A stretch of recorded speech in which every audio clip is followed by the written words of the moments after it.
Yes, sir. I call Simon O'Connor.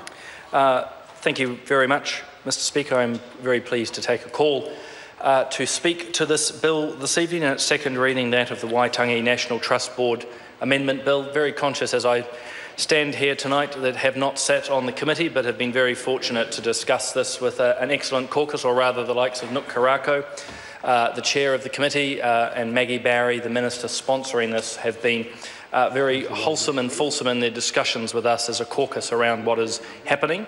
And so, again, particularly pleased to stand along with others tonight to speak to this bill. Like others, would like to acknowledge the passing of Arima Henare, a man who has stood very tall, proud and loudly in the Maori and, of course, New Zealand community for many actions, particularly around te reo and the maintenance and promotion of that, and, of course, his role acknowledged here tonight many times, sitting on and as a member of the current Waitangi board. Acknowledged too his son Penny. He and I have known each other for a good amount of time outside of Parliament.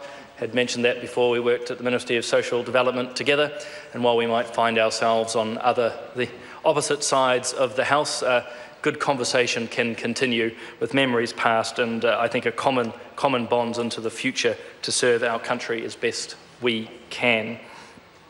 In doing so, again, to acknowledge the Minister and the work that's gone into this, acknowledge the members of the committee. I'm conscious that where this started is not necessarily where it ended, was intended to end up, so a lot of discussion has gone on and debate, fraught at times, I'm sure, but it's reached a place now, if I'm hearing the debate correctly tonight, that members are happy with.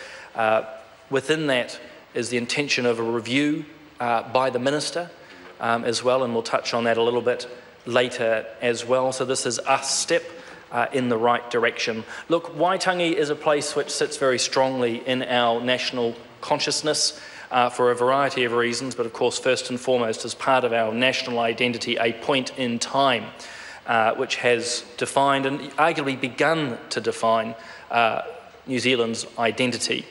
For me personally, being someone born and raised in the north, Waitangi is a place I would visit every year, not necessarily on the 6th of February, but a place would go to frequently, and the place has much history and tradition, not just around the treaty itself, but just as a place where many early settlers came. I know certainly from my own side of the Catholic community, well connected into the Hokianga, and where Bishop Pompalia is buried, and of course what you have across in Russell of the Marist Fathers, which I was very connected with.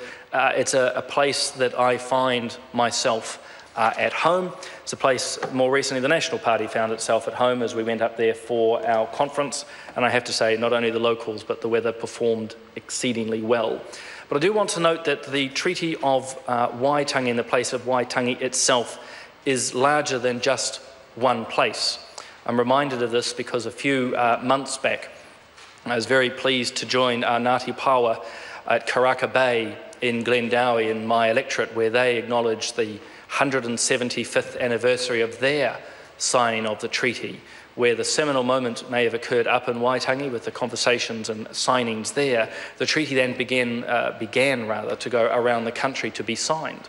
And so, as far as I am able to say, for Ngāti Pawa, the signing at Karaka Bay within the electorate of Tamaki, as it is now, is the really important moment for them. And I have to say it was an incredible honour and privilege to be invited and to join them, to be out on their waka on the Waitemata, out on the harbour, an absolute thrill, but also very educational, I have to say, to be able to sit through the hours of the talk and speeches. So I just mention that because Waitangi might be a singular place, but the treaty, its signing, and for all of us as New Zealanders, it moves beyond just one place.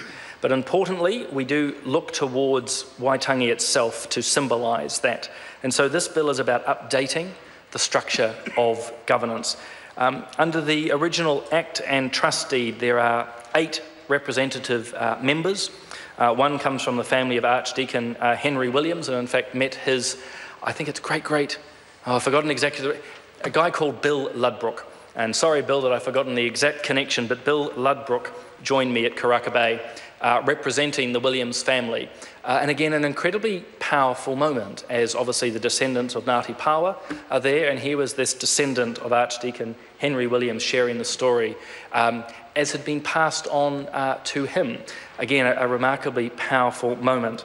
The families of Hone Heki, Maihi Kawiti, Tamati Wakanini and Pomare, those families are represented by Peter Poroni, currently sitting for the New Zealand First Party. Peter, I don't know how you balance one family, let alone four, but kudos to you, sir. But I think we'll come back to that as well, because one of the discussions that have come through the debate tonight is the inequities. There's a representative for Māori living in the North Auckland Peninsula, Māori living in the rest of the North Island, Pākehā living in the Bay of Islands, the family of Edward Gibbon Wakefield, and number 8's a prominent person in the life of our country, and that's Sir Don McKinnon at the moment. I think it's good to mention his name and acknowledge his work. When we talk of a prominent New Zealander, it's the calibre of Sir Don that we are talking about. There are 4 members ex officio, that being the Prime Minister, the Minister of Conservation, the Minister of Māori Development, and of course His Excellency the Governor-General, or who he or she chooses. With the review of the Act, changes are being suggested. Importantly, the likes of the Governor-General and Ministers will be removed from these ex officio positions. They will continue to be able to engage. I understand the Governor-General is able to be the patron. Is that right? I think that's really important. The Governor-General is a very visible expression of our sovereign, Her Majesty Queen Elizabeth. That connection with Māori, with this country, is incredibly important. So pleased to see that while he's no longer, or his representatives ex officio, maintains a place. The new board will also see the ministers stepping away. In some ways that could remove any perceived conflicts of interest or confusions. Instead, what we're going to see is 2 members of Parliament nominated. I'm not going to make a pitch for that role. I'm not really sure you want me talking much at all beyond the 10 minutes of tonight. But one of those will be put forward by the government and one by the leader of the opposition.